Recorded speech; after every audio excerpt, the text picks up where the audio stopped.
Selamat pagi saudara-saudari yang terkasih. Sebelum kita mendengarkan firman Tuhan, terlebih dahulu kita berdoa.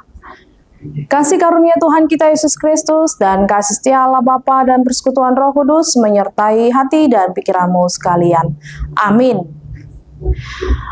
Bapak Ibu saudara-saudari yang terkasih, firman Tuhan yang menjadi renungan untuk kita pada hari ini Kamis 12 Desember 2024, yaitu dari Kejadian pasal 2 ayat 3. Lalu Allah memberkati hari ketujuh itu dan menguduskannya, karena pada hari itulah ia berhenti dari segala pekerjaan penciptaan yang telah dibuatnya itu.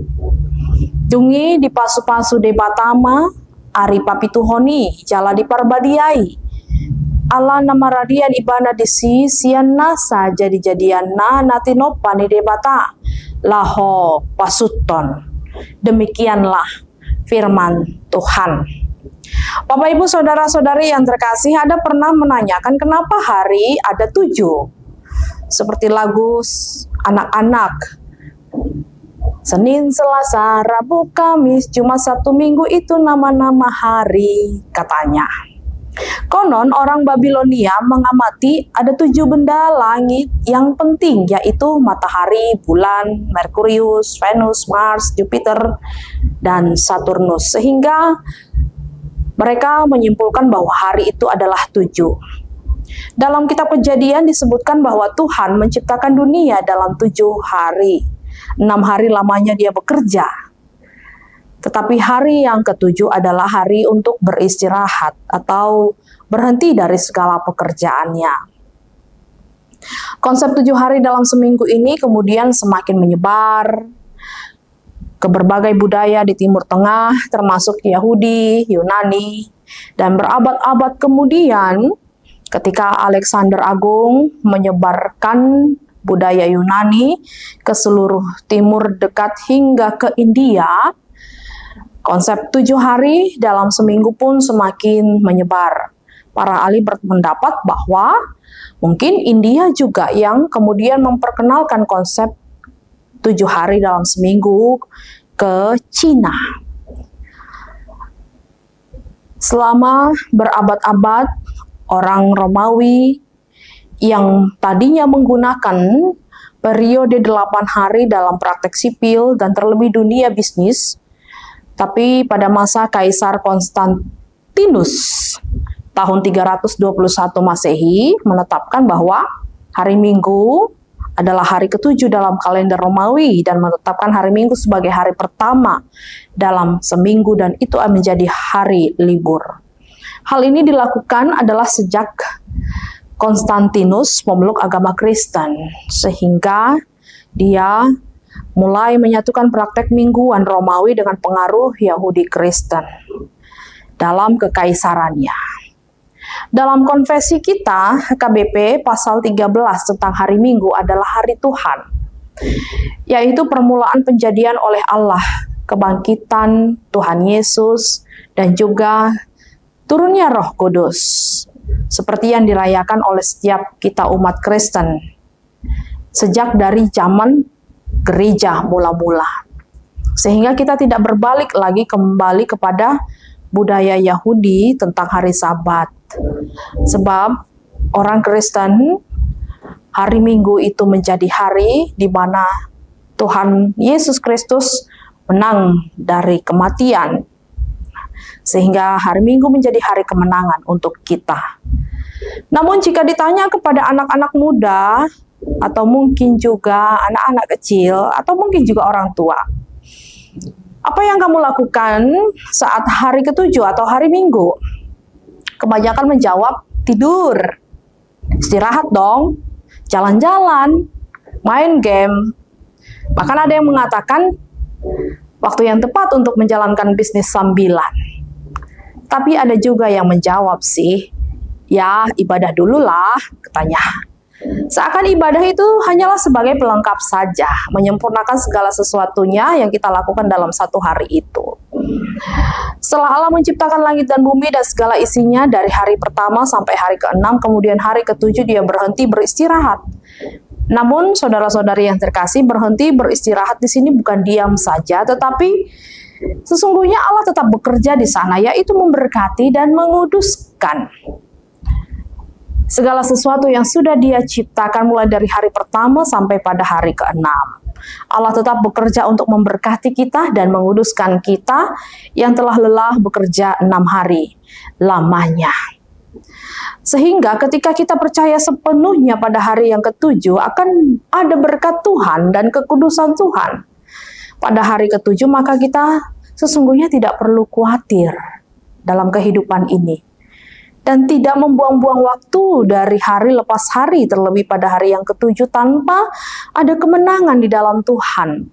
Saat bersama-sama dengan keluarga, saat kita sudah meninggalkan atau beristirahat dari segala aktivitas rutinitas kita 6 hari lamanya. Ada berkat di balik istirahat, berdiam diri, duduk bersama dengan keluarga di dalam ibadah, atau sejenak berhenti dari kesibukan, ada berkat di sana. Oleh karena itu yang harus kita lakukan, yang paling prioritas utama adalah di hari ke-7 itu, teruslah memuji, memuliakan, dan mengagungkan nama Tuhan, dan memperdengarkan betapa besarnya Tuhan berkarya, menyertai hidup kita selama 6 hari lamanya, minggu ke minggu. Saat kita melakukan aktivitas kita, ada banyak bahaya dan pekerjaan iblis yang boleh menjatuhkan iman kita, tetapi Tuhan tetap menguatkan kita.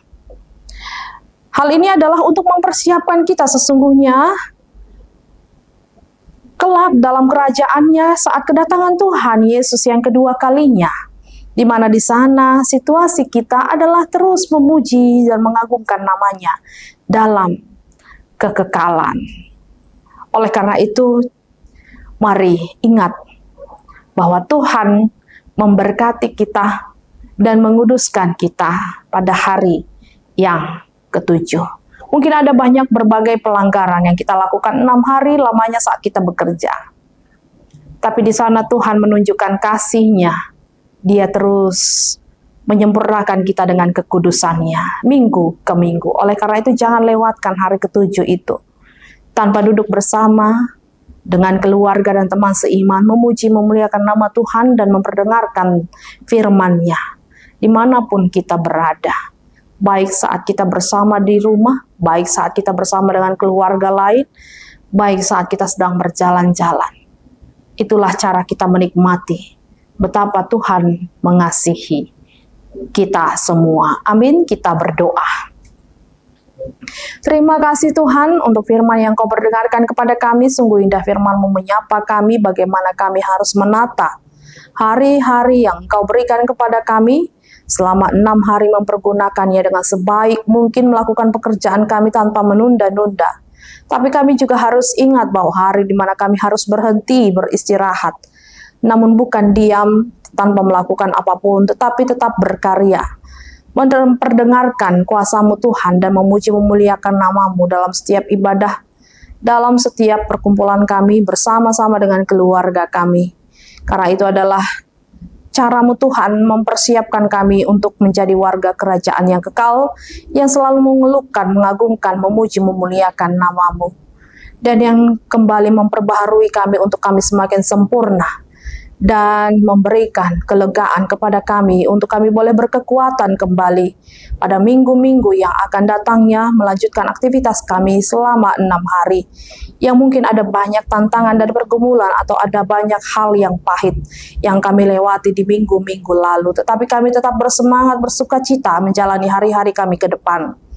Tanpa rasa putus asa, tetapi berpengharapan bahwa Engkau akan memperbaiki segala keadaannya menjadi sempurna dan menjadi baik bagi kami semua, agar itulah kiranya Tuhan yang selalu membuat kami bertahan di dalam iman. Engkau berkati jemaat-Mu, Engkau berikan kelegaan, Engkau berikan kesembuhan bagi mereka yang berduka, bagi mereka yang mengalami sakit penyakit. Engkau berkati setiap pekerjaan. Dan dimanapun mereka beraktivitas, biarlah mereka ingat bahwa Tuhan selalu menyertai dan menolong. Dalam Kristus Yesus kami berdoa dan mengucap syukur. Kasih karunia Tuhan kita Yesus Kristus dan kasih Allah Bapa dan persekutuan Roh Kudus menyertai kamu sekalian. Amin. Selamat beraktivitas, Tuhan Yesus selalu menyertaimu.